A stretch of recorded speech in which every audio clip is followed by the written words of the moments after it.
Hi. Oh my God. All right, so I can't see the list of who's here, which is frustrating because that's the menu setting I have.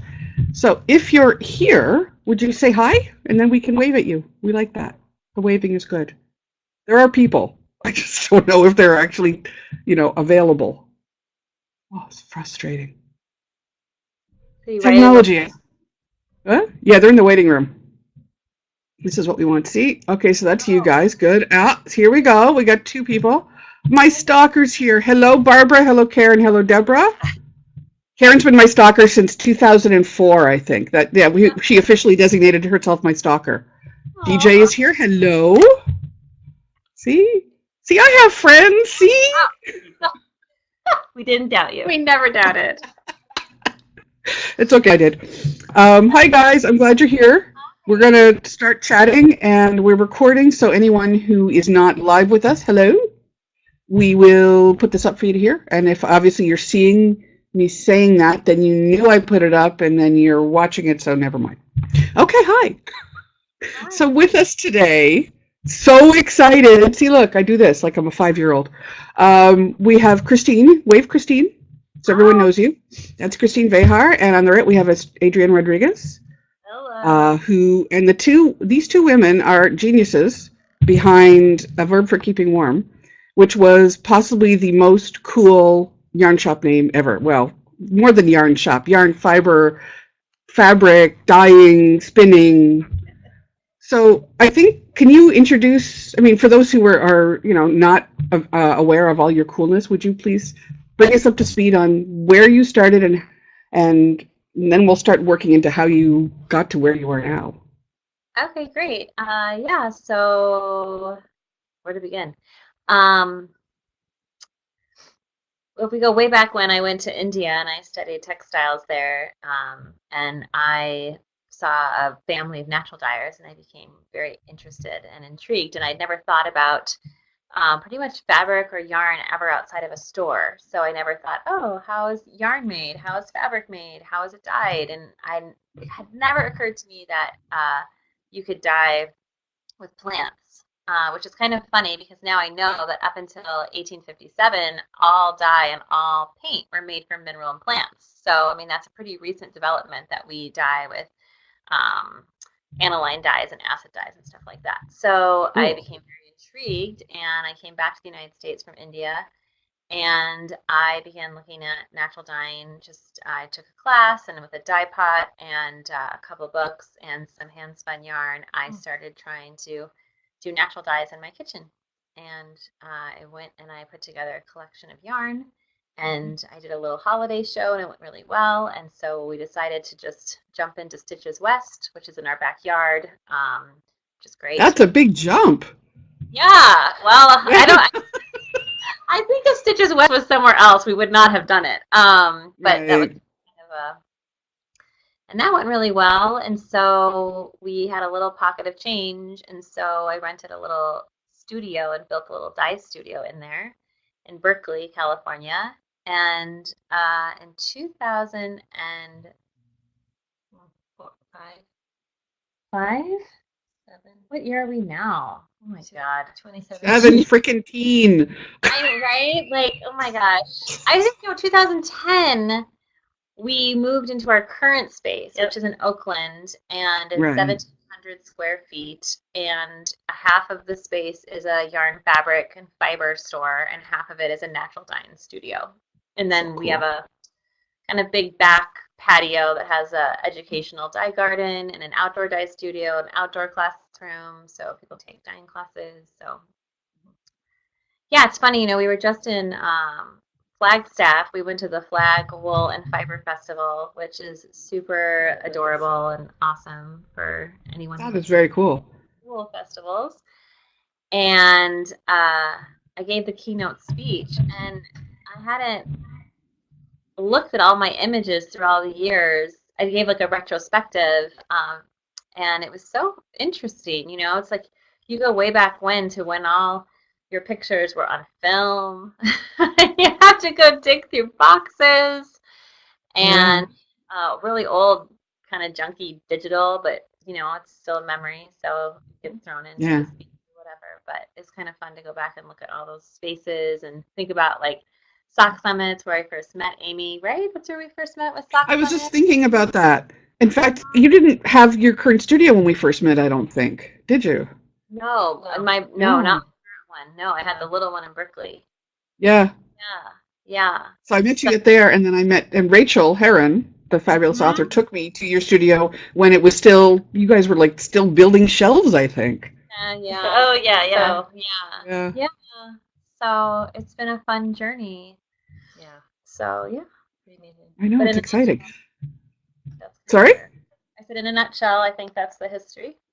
So that's a pretty heavy duty history though. So we're talking almost as long as Knitty's been around. So like 13 years, 15, close-ish. No, more like 10. You're definitely mentor Are we a little with older? that level. You're the We're the old lady. It's all right. We know. we went Yeah, it's to shocking. Navajo Nation when we were out in Flagstaff to meet with some of the dyers and Navajo weavers on Wednesday. And it was cute because there was a guy there. I'm going to turn 40 this year. He's 42, and they were saying, now you're becoming an elder. His face was so cute. It was like, oh no. But at the same time, you're a teacher. Like you're moving into those realms. So anyway, yeah, Nitty's my elder in the best way. Wow. Oh, thanks. That's nice. You guys have always been super awesome. I remember coming across your booth at Sock Summit and looking at those beautifully soft muted colors, and you had such nice branding even for such a tiny little baby company, and it was so exciting. And then you had a bunny. Rest in peace, Marcel. I know, Marcel, our pretty little French Angora. Yeah. Yeah, bunnies, they're delicate. And then there's Tully who likes to eat meat, but that's a separate situation. So, all right, so you started in India. Yeah. And then anyone who follows your Instagram, which you should follow their Instagram because it's so cool. You've been everywhere. Can you give us a sort of an overview of where you've been and what you've been learning in each place? Yeah, so, for a solid 7 years, I didn't really go anywhere. I just worked and focused on verb. And so then I wrote a book, The Modern Natural Dyer, kind of like a brain dump. Adrian was really pivotal. Wait, hold on. Oh, Here's a We're going visual. to get some guests. Ah, look, beautiful. It's a gorgeous book. So, I'm Vanna White today. you're Good. more than Vanna. Well, Vanna's, I'm sure, I'm cuter than Vanna. beauty and brains anyway. Yeah, so we kind of decided we were like, well, what would it be like to maybe get back out and travel like I used to research in India, and document and talk to people about textiles and get their perspective. So we went to Squam last year at this time, and I'd always wanted to go to Iceland, Iceland for so we thought, well, Iceland's only about 8 more hours, 7 more hours from New Hampshire, so let's go check it out.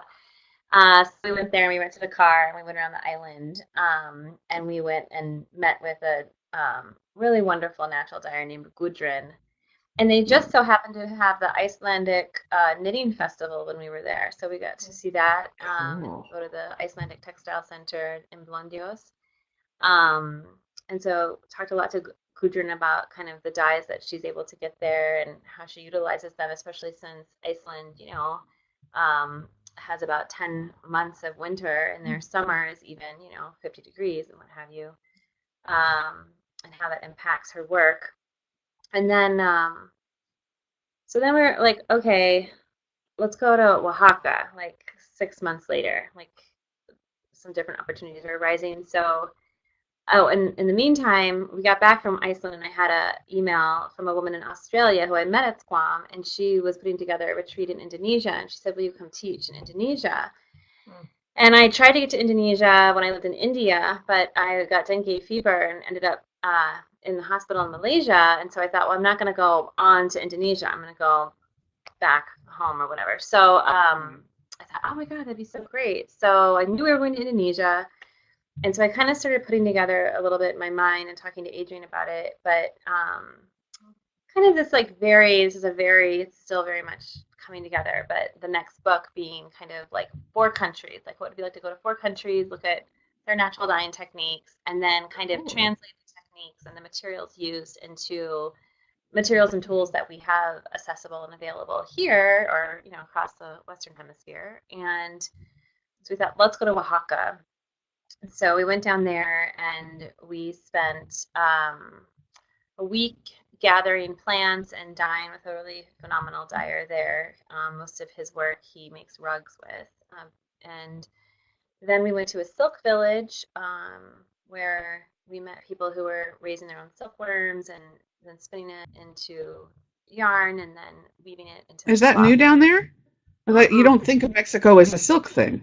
No, but what we heard is that the Spaniards brought silk cultivated, like created these. Oh yeah, that's a hand-spun, hand-woven silk scarf. Okay, Jen, you're really good at this. That's perfect, though. That's great. But that they wanted to get help with creating altar cloths and what have you out of silk, right? And so they created these little kind of cottage industries. And though the Spaniards are now gone, the silk villages are still there in these tiny little pockets in the mountains. Yeah, it was total news to me too, right? Cool. And then we went to the coast of Oaxaca where we met a man. He had driven 6 hours from eastern Oaxaca. And the big reason I wanted to go to Oaxaca, I mean, there's many phenomenal reasons to go, but there's a special snail that has dye, which is Tyrian purple, which is the Roman, royal purple. I'm going to show you. So, right. It's nearly extinct around the world, and it's the only other dye that's molecularly has the same structure as indigo. So I've always wanted to see this, right? And so you have to have a permit at this point because it's in a protected reserve. And this man, his family has been dying for all these years. Wow. It's okay. And she's still on. It's good. This is great. So he came down and he met us, and we got in a little fishing boat and we drove, on the boat out into the ocean, and we went to a protected reserve, and we spent the day in very hot, sweltering sun looking for the snails under the rocks during low tide and pulling them off. And you touch the snail's little belly, and it has a little secretion, kind of like squid ink. And that secretion is the dye that you pour onto the yarn. And just like indigo, it comes out green, and then with oxygen and with light, it turned purple instead of blue.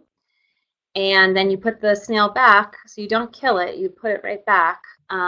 He's very careful about this because he wants them to live. Super humane. Yeah. They have like a cute, when he pulls them off, he's super careful. And then they have a little door.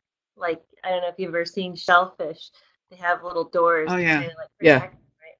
So you kind of you have to go real fast before it closes its door. Yeah. You tickle this. You tickle it. You just goo. Yeah. He goes, ah! That tickles. And then, and then he pours it on. And then it's, what color is it? Like a light green? Yeah. Yeah. Mm-hmm. And it just, with sunlight. I think those are my favorite pictures from all your travels lately, because that was so fascinating. I've never seen anything like that. Phenomenal. It was really good. And so then in March, we took kind of a 1-month sabbatical, and we went and flew to Indonesia, and I taught class in Bali, and we visited a couple villages doing natural dye, weaving on backstrap looms.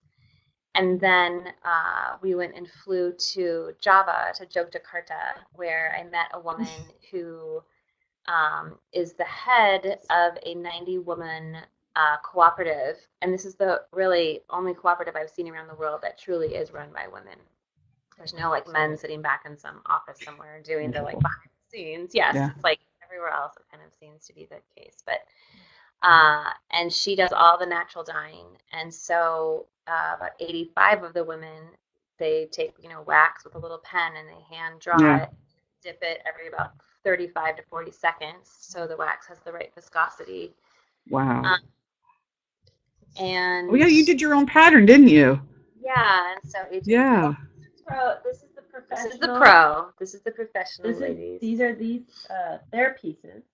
And they're like you call them ibus. That's the auntie's, Cool. form of respect. The elder. Yeah, so that's the one that I made there. That's gorgeous. And you showed the whole process too on the Instagram, didn't you? Sorry, I'm petting Telly so he doesn't bite me. No worries. I have to. He's in his petting box. I have to pet him when he comes in the petting box. Okay, so I'm training him. He is a dog. I'm sorry. I don't mean to hijack this, but in case you wonder where I've gone, it's so I don't get bit. So you showed the process step by step of how you were creating that. Did they give you like general ideas, or did you sort of know what to do already, or how'd that go? They have a designer, another woman who lives in the village, and so she had all these different designs that we could choose from, and so I chose that design. Cool. And went from there, yeah. So it was really cool too because no one spoke any English, and there's no like guest house or hotel. You're like in the middle of the jungle. So we stayed with my dying teacher, and what we did is we got an Indonesian phone that we could connect to the satellite to have internet because they don't have Wi-Fi in their house or anything. Right. And then we tethered it to our computer, and so we used Google Translate the entire time and just talked to each other, and it was so awesome. Yeah. How did that work? How was the back and forth? It was, like definitely, how Translate works. It's not foolproof, so. You weren't typing into it, you were talking into it? We were talking. Oh, really? That's crazy. And so sometimes the answer would come back a little bit funny, like, And so then I would repeat and say, is this what you're saying? And then, she'd say, yeah. So we all laughed, and everyone thought it was like so fun and funny, and it was really. They were so awesome that they're so patient and worked with us. So nice. And then on the way home, we thought, well, it's really far, and I'm going to teach in Japan in the fall. So what if we got down in Japan on the way home? So we went to Kyoto for a week, and I taught. There's the lovely knitting magazine called Amirisu. And so those two women, they have two yarn stores. They have one in Tokyo and one in Kyoto. So I taught in the Kyoto store. Is that your first time in Japan? Yeah. What was that like? Oh my God. So interesting. I advise everyone, they have to see this, especially if you're an American, because in a city of 1.5 million people, no bike is locked up. It's completely spotless. You just can't. I felt like I was on a movie set. I just couldn't believe it was real. I can't believe there's a place on Earth that it was so safe. All the trains are on time. The trains are on time to the second. All the buses are on time. And if they're running late, they give you a note to give to your employer to say that they were running late. Wow. And they're going to look at you, Like the minute we got home, we saw some guy chasing after a bus, and the bus like stopped for him, which is like kind, I guess. But it just gets late and later and later and later, and no one would ever chase a bus and expect it to stop for them there. It's like, oh shoot, I missed the bus.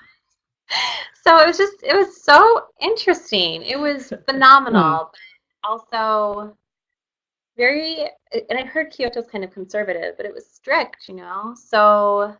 I loved it, but I also appreciate being in other places that have a little more. There's a different type of sass that goes on. It was so interesting, and some of the most beautiful, breathtaking things. Just you can't even believe it. And it reminded me sometimes of San Francisco, like we'd walk around and I'd be like, we're like at home, like through the gray, the fog, and the buildings, and there's a lot of Japanese influence here. And well, yeah, exactly. You were sort of settled by Japanese, right? Yeah. Yeah, and so, but then I would look and it would be like, oh, this garden is from the 8th century. This is not built in the 70s or whatever, and it looked perfect. It's just it's so incredible. I'll look forward to hearing your comparison to Tokyo, because I've got a different impression of what Japan is societally from what I've heard, and so I'll be curious to see what it's like once you've been there. Yeah, because we have not been there, and we're going to go. Yes, that's so cool. That's like number one on my bucket list. I have got to get to Japan. Yeah, it is something to see, especially when we were coming from Indonesia, where, life is more, I don't know what you want to call it, just moving in more directions and making up more, things as you go. Yeah. So yeah, it was interesting. So of course we went Cool. there to look at indigo because I've been Mm. studying the Japanese style of growing indigo and creating indigo vats for 5 years. So this is my first time to see that truly in Japan, indigo vats. Um, so yeah, right? I need to ask you about indigo. Can you tell me a bit more about the different variations? Because to lay people like me, I mean, fine, I can appreciate and love fiber, and I've seen an indigo vat and dyed something in it, but I assume there's more than one way to make an indigo vat and more than one kind of indigo. And can you tell us Yeah, a bit more about that? yeah. So indigo, other than the snail that we saw in Mexico, is not like any of the other dyes in the world or natural dyes. So there's two things that have to happen for indigo to become water soluble and to attach to cloth or to yarn. It has to have a high pH environment of about 10.8 to 11, and all the oxygen has to be taken out of the dye bath, which is called the indigo vat. And so there are many different ways to achieve that. And one way is where you grow indigo and then on top of it, there are many different varieties of plants that have indigo pigment in the leaves, but there's about only 7 to 10 of those types of plants that have enough indigo pigment in the leaf to warrant the very time-intensive process of extracting the pigment from the leaf. Really? So there's a variety called Indigofera, and it's a legume, and it's kind of queen of indigo in India, Africa, Mexico, Guatemala. And so you could go and you could just chop down those leaves, branches and what have you, and you would have a big uh, pot of water, bucket of water, something like this, and you would put some wood ash in it, and the ash would raise the pH to 10 and or 11, and you would just set the leaves in there, and it's very warm in those climates, and so it starts fermenting, and that's Hmm. what reduces the indigo vat, so it takes the oxygen out of it, and the vat turns Crazy. green, at which point Yeah. you would dip your yarn or fabric, and so it comes out green, and then as the oxygen hits the fabric, it turns it blue. If you dip in an indigo vat Fascinating. and it comes out blue, that means your indigo vat isn't any good, and you should stop and try to figure out how to get it going again. Well, what happens if it comes out blue? I mean, is it just not it's not color fast at that point, or Yeah, it's it's just gonna wash off. really? Huh, Yeah, it has to go fascinating. through that. Huh. So then, you have variations from that because, like in India, during British colonization, they're all about thinking, well, how can we get this dye to move around the world? So they started extracting that indigo pigment, basically doing what I just described. And they would take all the water off the top of it and dry the indigo into cakes. And at that point, the cake was a solid, brick, and they could ship that then around the world. And so then when it got here, which is what we have today, even natural indigo pigment, at that point you get a bucket of water, you raise the pH using lye or soda ash, you dissolve the indigo, you put it in there, and then there's mainly three different ways to reduce the indigo vat. One is using something like a carbohydrate or sugar like fructose or henna, using Hmm. one of two chemicals, sodium hydrosulfite or thiourea dioxide, and you can, at that point, make a little indigo vat in your backyard.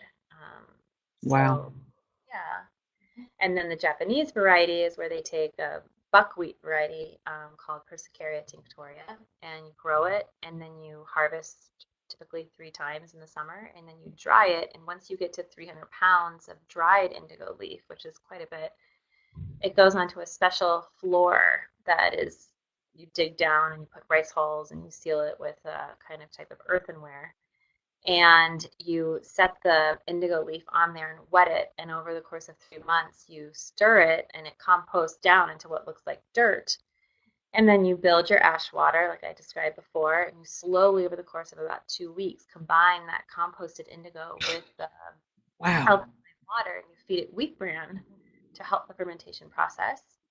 And then you have your vats. And so we have 2 60-gallon California-grown indigo vats done in that style. Wow. It's been a 5-year project. So, yeah. And what are the results? Do they differ when you're looking at the finished dyed cloth? They The can Indian versus the Japanese? Yeah, especially like if you do a henna or fructose vat, I definitely see it like more silvery, gray blue. So there you can get different blues depending on how you reduce it. Cool. That probably was a way longer, huger answer than No, you it's really fascinating. This is good stuff. I mean, we don't know this, or whatever. We wouldn't be doing it either because it's huge. I mean, I have a little packet I got from Mewa when I was out on the West Coast, and it's probably like that cake, like you say, right? And Yep. I just haven't done it yet because I tend to make a huge mess when I try these projects, and I live in a tiny apartment, and I want my deposit back. So until I have a backyard, I probably won't be making an indigo vat. Yeah, yeah. That's an amazing thing. So you did mushroom dyeing for a while too. Where was all that coming from? Yeah, Adrienne can talk more about that because that's her passion.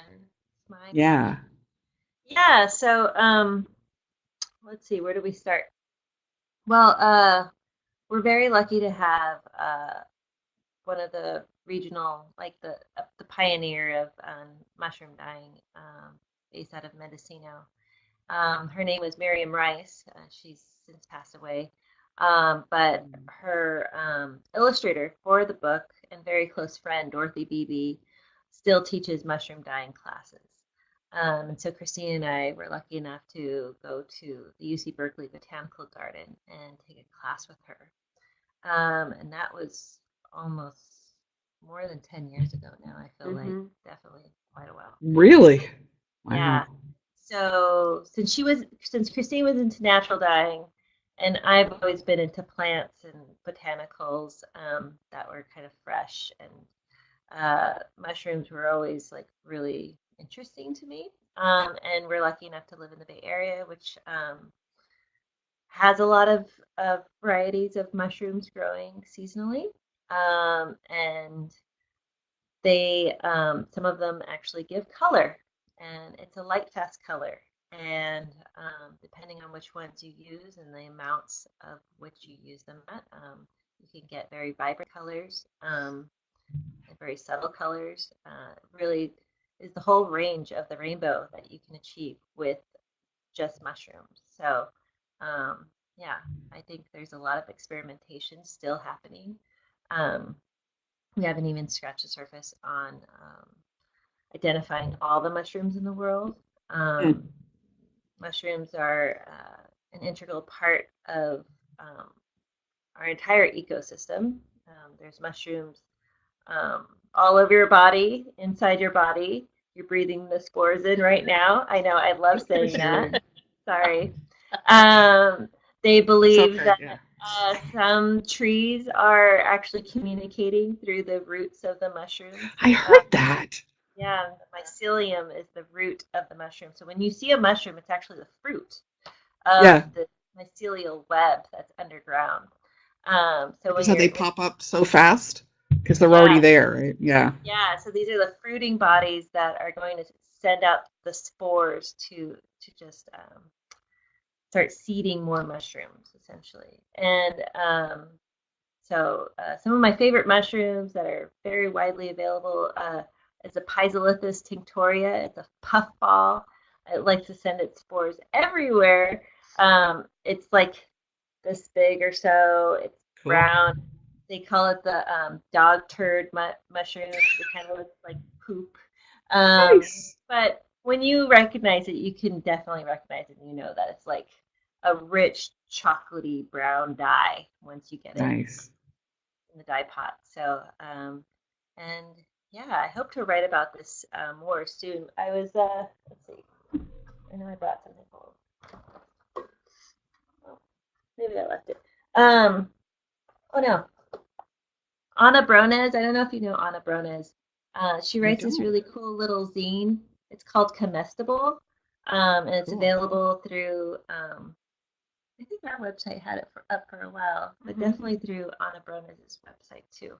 But I have a recipe for Piezolythus tinctoria in the autumn, or I think it's the autumn one. But yeah, so I'm in there, and so if you want to try it out, that's one place you can keep an eye out for the puffballs. Keep an eye out for the puffballs, and feel free to experiment with anything that. Well, sort of. You have to be careful because the mushrooms are toxic. Well, that's what I was wondering. The toxic ones are the ones that do the best dyeing. Is that the case? No. Well, no? more I think that what is good to do if you're interested in mushrooms, one of two things, or both, is that many areas have a local mycological group, mushroom group. Go and meet up with them. They are not like knitters or nerds, but like the nerds out on things. They're the same way. They like to really get into it. They're enthusiastic. Totally. Yeah, that's good. You find a group of them. You can go on forays with them, and they're going to teach you a lot because they love to talk about it. About how to identify mushrooms, what to look at, what to look for, how to handle them. And then also there's the second thing I'd say is there's a few good books on the market. And so what you need to do is teach yourself how to identify a mushroom. And from there, you always just need to, always wash your hands. You would never eat anything like, the basics. But just that, you want to just know that. And so, yeah, I think it's a really fun process. And there's a lot of people who would love to, hang out with anyone who's interested in learning about mushrooms. Fascinating. Yeah, for a while, I don't know if you remember Teresa, who used to do our tech column. She was totally getting into dyeing every possible color with mushrooms. So when she was still blogging, there was all sorts of amazing things, and she had this whole library going on of greens and yellows and purples and blues. It was so cool. Oh, phenomenal! I did not know that. Yeah. This was a while ago. It's a very cool place. Yeah. Canada is a very cool place for mushrooms. Oh yeah. Canada. Well, we do have a lot of forest up here. Yeah. And I mean, especially in the Pacific Northwest and in the Vancouver area. Yeah. I mean, it's a rainforest, and it's it's amazing out there. Awesome. I know everywhere I was going, there were these trees just covered with all sorts of little wonderful bright things, and I wanted to grab them, but I don't know enough. And then I stopped by the side of the road and saw one of those bright orange shiny ones that are like, what do you call them? The super deadly death thing. Oh. I think you guys posted one of those recently too, didn't you? Oh yeah. It's an Amanita muscaria. That one. Yep. I saw one of those and I knew not to touch it. I think it's like nature, right? The brighter the camouflage, the more poisonous the thing is. I'm just blathering now. It's Sunday night. Who knows? Oh, yeah. Yeah. No, they think that that's where Santa Claus came from. How so? I'm sorry. Wait. What? Yeah. Say that again. How'd that happen? Okay, so rewind. Do a little Wikipedia. Okay, go for it. I tell you the story, but essentially, the Amanita muscaria is red and white, and it's magical. It's which means it's a psychedelic mushroom. So if you're it is something that will take you to another world. Hallucinate. Yes. And so I've heard about such things. There is a theory that the flying reindeer are from this idea that some people were eating these mushrooms up in the Nordic winterland, and when we were in Iceland, when we went to the Icelandic Textile Center, they've got this beautiful, amazing, huge going on. Okay. Is it on the call? I think we dropped out for a sec. Big tapestry project. There you go. Yep. We're back. So in Iceland at the Textile Center, they have this big tapestry, and the sagas are very big in Iceland. So these stories of kind of the Vikings coming, and anyway, we were embroidering that story from that region onto this 46-meter long tapestry, and the director was telling me all sorts of stories of what I've seen visually when we were embroidering, and a big part of that was the Amanita and taking magic mushrooms.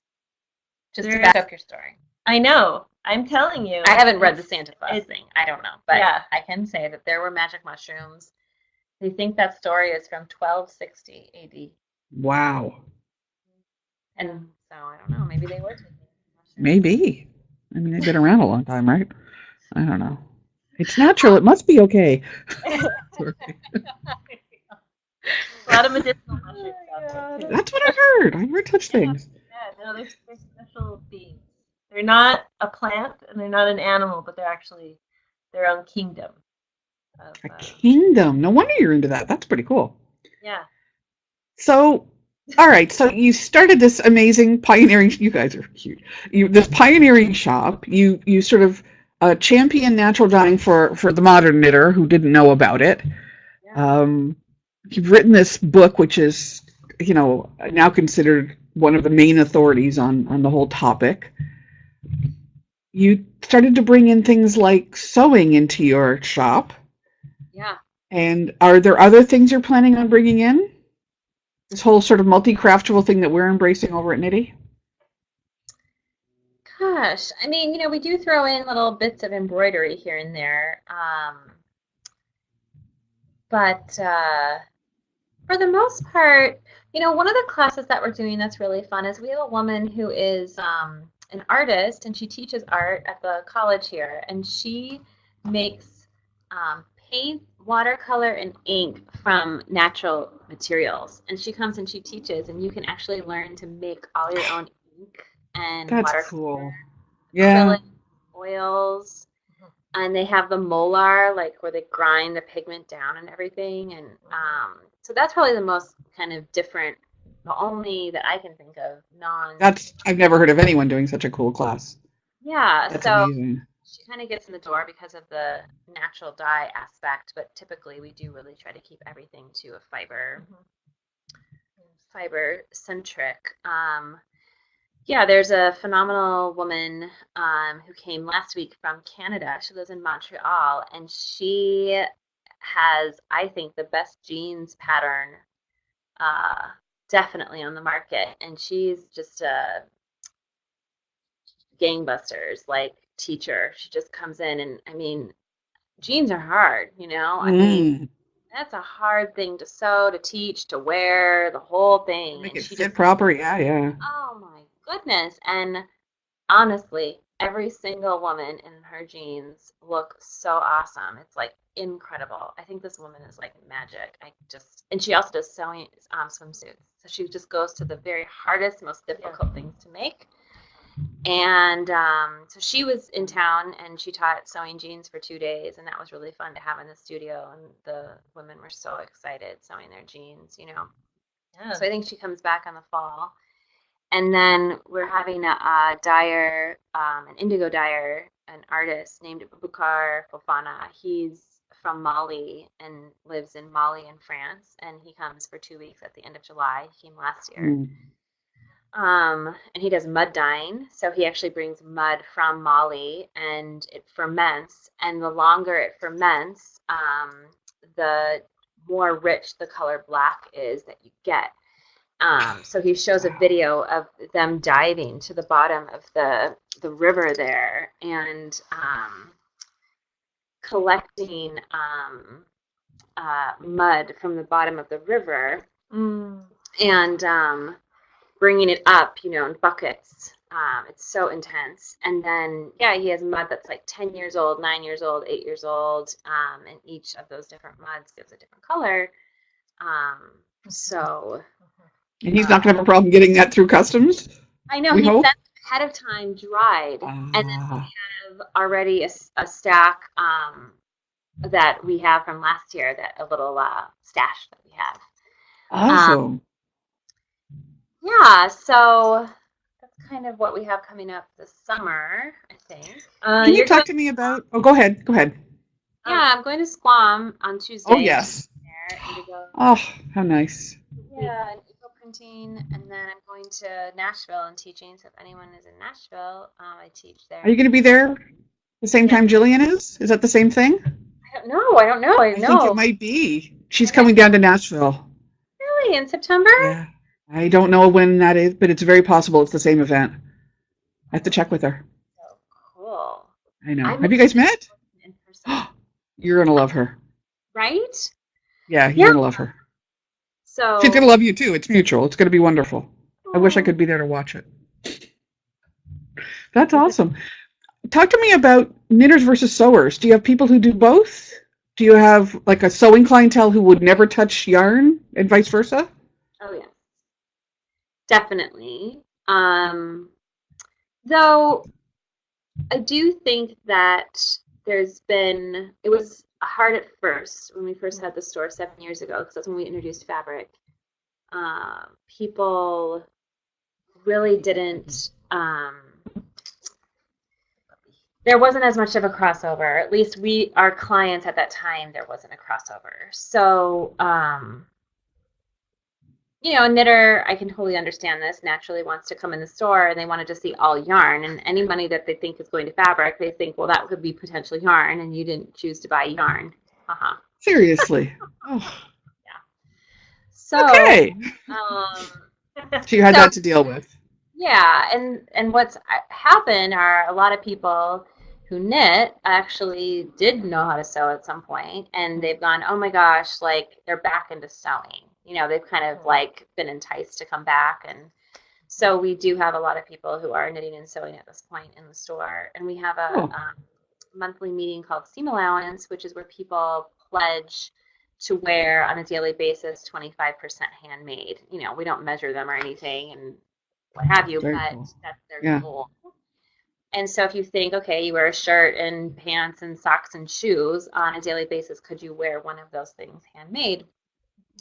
So we meet the second Sunday of the month for a couple hours, and it's mainly like a guild and like a support group, and people just go around and talk about what they're making and what have you. And so that's a pretty strong community that utilizes both sides of the store, and that I think people really look to in terms of inspiration in the community. So that's been a really great kind of project. Awesome. So you just said right there the next niche you have, which is making shoes. There's your next niche.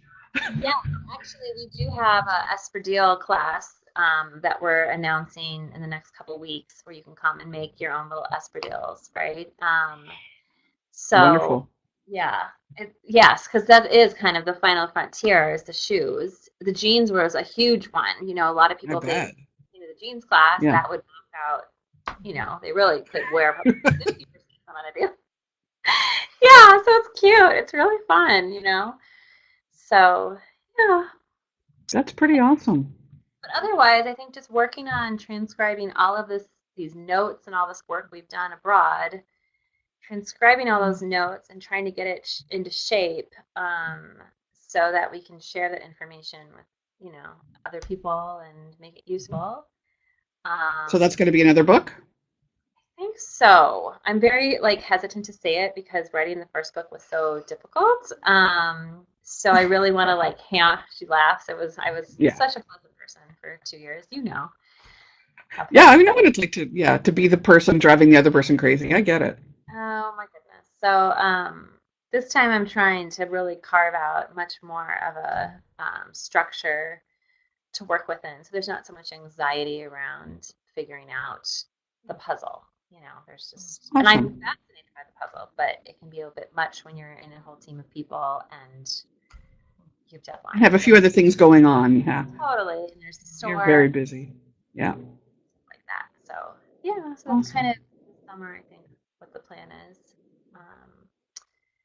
So, and then every month we kind of focus on a different knitting pattern and sewing pattern and natural dyeing project. And so this month I'm doing Olga's Aranami shawl out of one of our farm yarns called Flock. And Flock we just released. We re-released it. This is the second edition here. It's made from California wool. And it's milled at Green Mountain Spinnery. And we're actually going to get to go there for the first time next week after Squam, which will be really fun. Nice. Yeah, and Perfect. knitting that, and then I brought home all these beautiful batik fabrics from Indonesia, naturally dyed batik fabrics. So I'm going to sew a dress. So I have not decided what pattern yet. I have to figure that out. And then in the natural dyeing realm, I'm doing focusing on eco printing, which is like this, where you take petals and you print with them on fabric. And we have a little kit we sell at the store, an eco printing kit. So this is silk. Yeah. And then we have what's the kit have? Does it have a silk scarf or a cotton? No, it actually has wool fabrics that goes with the book, and it's to make a sewing kit. Yeah, it's a project in the book. So our knitting, you could do knitting kit or something. Yeah, right. That's awesome. You guys are inspiring. I feel lazy. Oh, jeez, no way. You do lots of amazing too, so. That's okay. Don't go there. But I love talking to you. Thank you so much for being with us. Thank you. And I need to go and check out the mushroom thing. I think that's pretty cool. Okay, let me know. Oh, and I also, if you ever want to DM me on Instagram or email me, I'm always happy to try and help identify mushrooms you see out in the woods. That's awesome. Cool. All right. Well, that's awesome to know. Thank you. Who was the one who does the Verb Instagram account? Is it you, Adrian? Or do you take turns? Or it's Christine primarily. It's mostly Christine. Okay. Cool. Baby. That's true. I've seen in your account. There are a lot of mushrooms in your account. You're right. Her account, yeah. yeah. Scooters and mushrooms.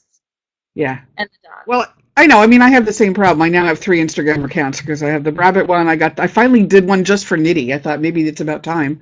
And I'm still doing weird, bad Japanese English, everything I eat, boyfriend stuff, and paintings on mine. So that's what you get. You know what I mean? Yeah. You just, it's a way of communicating. And, you know, people may say it's a marketing tool, but for me, Instagram is the best form of expression. It's so freeing and it's lovely. Totally. It's lovely. All right, guys, thank you so much. I know you had a super busy weekend and then you rushed home and you talked to us, so I'm very grateful for your time. Oh, thank you for having us. Yeah, thank you for having us. This has been a great pleasure, and hopefully I get to see you in person one of these days soon. That would be lovely. So, yeah. Does anyone have any questions? Oh, yeah, do you guys have any questions? They were very quiet. We should check before we go, because I see we've got a whole bunch of people chatting. We will take questions. And if not, then I can stick around and answer any knitty questions you have as well, which I normally do afterwards. Oh, that's cool. Oh yeah, you know, we have a little private chat. You can stick around for that too, but it's just me blathering. I'm good at that. No questions? Everyone's sort of feeling sated? Everyone's cool. Okay. I think that you oh wait. Oh, there was a question and then someone stopped. You know that ... thing. Yeah. Our whole lives have been programmed by the ... Oh, good. See, Evelyn's totally inspired. You know what, Evelyn? I think that worked for all of us. There's so much that they do. If you have not followed the Instagram for Verb, it's AVFKW. Yeah. Yeah, you should take a look at that because it's the beautiful pictures, and it sort of, if you go through the chronology, you'll get the reverse view of what we just heard about, and you can see all their wonderful shots. The Japanese ones were especially beautiful, and the Bali ones were gorgeous. I've been, you know, coveting all this for a while. Oh, good. Oh, see, there you go. Evelyn sews and knits. Rad. Thank you. Perfect. Yeah, see, here's a sewer and a knitter, you know, so I think it's awesome to be able to do both, and they lend each other, you know, stuff to each other. Sewing's, if you sew on a machine, is so fast, you kind of get that more instant gratification, and knitting, you get to sit and really cozy with your yarn and your knitting, and so. Yeah, sewing is, the only thing that's scary about sewing is, you know, you can't undo it so much with the cutting and the I actually have some sewing I have to do before my vacation, and I'm terrified because that's not my skill set, but I will do my best. You know, all right, guys, thank you again. Yeah, good to see you. So much, Amy. Okay, thanks. See you soon. Bye, guys. Bye. Okay, you can click out and I will talk to them. No worries, you have to. I can't kick you out because I like you. I wouldn't kick you out. Okay, what do I press? Don't click end event. Just close the window. Oh, okay. We just a new thing. Okay, bye, guys. Bye. Oh, hi, guys. That was amazing. I love those people. I made some really good friends, you know, over the years through the industry, and I loved meeting them. It was a long time ago now, like almost 10 years ago, and I just love seeing when people do well, especially when they're awesome people like that. News for Knitty News. Those of you who are still here, you guys are still here. Hi, I hope. I think there's still people. We got, yeah, everyone's still here. Yay! So Knitty is coming out for patrons on Tuesday, unless I explode. All the patterns are coded. We're getting the proofing done. I tend to keep the review page for last. I don't know why I do that. But all the reviews are in hand. I just have to get them coded. And then we should be going live hopefully before noon on Tuesday. And I get to tell you that because you're patrons and you get to know these things.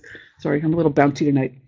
Other than that, what else is new? Oh, I will be at the trade show. Any of you guys going to be at the trade show? I don't know if any of you are in the industry. But I will be at Columbus, Ohio's TNNA trade show next Friday. And then the trade show is Saturday, Sunday, Monday. So what I do, you follow, if you'd like to, follow my Twitter, which is knitty.mag. Used to be knitty.com, now it's knitty.mag. And I get to take pictures of all the cool new stuff and post them. There used to be a moratorium on that. We weren't allowed to. And then about 3-4 years ago, they finally went, well, you know, they couldn't stop us. So they just gave in.